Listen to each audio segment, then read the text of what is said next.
আমরা আমাদের প্রধানমন্ত্রীকে আসলে পুঁজি হিসেবে দেখতে চাই না। এই জেনারেশন পলিটিক্যালি অনেক বেশি সচেতন হয়েছে, তারা একজন পলিটিক্যালি ভাইব্রেন্ট প্রধানমন্ত্রী হিসেবে আমরা দেখতে চাই। মানবাধিকারের বিষয়ে মানবাধিকার একটা সার্বজনীন বিষয় হওয়া উচিত, এটা আজকে অনেক আলোচকের আলোচনায় উঠে এসেছে। কিন্তু দুঃখজনকভাবে আমরা আমাদের যথেষ্ট কাঠামোগত আইনি ব্যবস্থা বা সিস্টেম না থাকার কারণে আমরা সেটা ফলো করতে পারছি না। রেজিম চেঞ্জ হচ্ছে কিন্তু প্র্যাকটিস মোটা দাগে আমরা মিলিয়ে ফেলতে পারছি যে আগের প্র্যাকটিসের সাথে তো কম বেশি হতে পারে কিন্তু একরকম রয়ে যাচ্ছে। তো এই আমাদের সাংবাদিক অনেকেই গ্রেফতার অবস্থায় আছেন, তাদের বিষয়েও আলোচনা এসেছে। আওয়ামী লীগের অনেকে গ্রেফতার অবস্থায় আছেন, তাদের বিষয়ে আলোচনা এসেছে। কিন্তু আমাদের বিচার ব্যবস্থার এবং যথাযথ আইনি কাঠামো না থাকার কারণে যারা গণহত্যায় সম্মতি উৎপাদন করেছেন, যারা একটা ফ্যাসিবাদকে ফ্যাসিবাদ হয়ে উঠতে সহযোগিতা করেছেন, তাদেরকে আমাদের এখন এক ধরনের হিরো ট্রিটমেন্ট দেওয়ার মতো পরিস্থিতি তৈরি হয়ে যাচ্ছে। তো আমরা এবং আন্তর্জাতিকভাবেও আমরা নানা ধরনের প্রশ্নের সম্মুখীন হচ্ছে শুধুমাত্র কাঠামোটা না থাকার কারণে। আমরা কেউই আসলে আমাদের অনেকেই এখানে দ্বিমত হয়তো করবেন না যে তাদের মধ্যে এমনও অনেকে আছেন যাদেরকে নিয়ে ইন্টারন্যাশনালি এখন কথা হচ্ছে যে তাদেরকে হত্যা মামলায় কিংবা এই যে যেটা তিনি করেন নাই সেই মামলায় জেলে রাখাটা ঠিক হচ্ছে না। এটার ক্ষেত্রে সবাই আমরা একমত হব মানবাধিকারের জায়গা থেকে, এবং ইন্টারন্যাশনালি আমরা এটা নিয়ে অনেক কথা শুনছি। কিন্তু তাদের যেই ডিড বা তাদের যেই কর্ম, সেটার জন্য তাদের এর থেকেও আরও বেশি কঠোর শাস্তি হওয়া উচিত ছিল যদি আমরা গণতন্ত্রকে এখানে দীর্ঘমেয়াদে স্থাপন করতে চাই, রক্ষা করতে চাই। 5ই আগস্টের পর আমাদের রাষ্ট্রের কাঠামোগত সংস্কারের আকাঙ্ক্ষার পারদটা অনেক উপরে থাকলেও আমরা সেখানে পৌঁছাতে না পারলেও কিছু ক্ষেত্রে অগ্রগতি হয়েছিল, কিছু ক্ষেত্রে আমরা হাঁটি হাঁটি পা পা করে সামনের দিকে যাওয়ার চেষ্টা করছিলাম। সেখানে বিচার বিভাগের স্বাধীনতা নিশ্চিত করার জন্য কিছু আইন, কিছু অধ্যাদেশ করা হয়েছিল। মানবাধিকার এবং গুম প্রতিরোধ সংক্রান্ত অধ্যাদেশ করা হয়েছিল, কিন্তু আমরা দেখলাম বর্তমান সরকারের সময় সেগুলো বাতিল করে দেওয়া হলো, ল্যাপস করে দেওয়া হলো।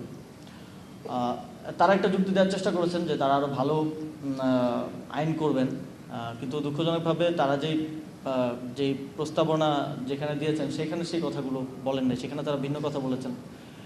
তো ভালো আইন করলে এই অধ্যাদেশগুলোকে আইনে পরিণত করে পরেও তো এটার মধ্যে সংস্কার আনা যেত, এটার সংশোধন আনা যেত।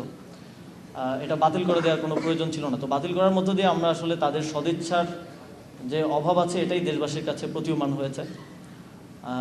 এবং তারা যখন আবার নতুন আইন করার কথা বলে সেটা অনেকটা দায়সারা টোনে বলেন বলেই আমাদের মধ্যে এই আস্থার সংকটটা তৈরি হয়েছে।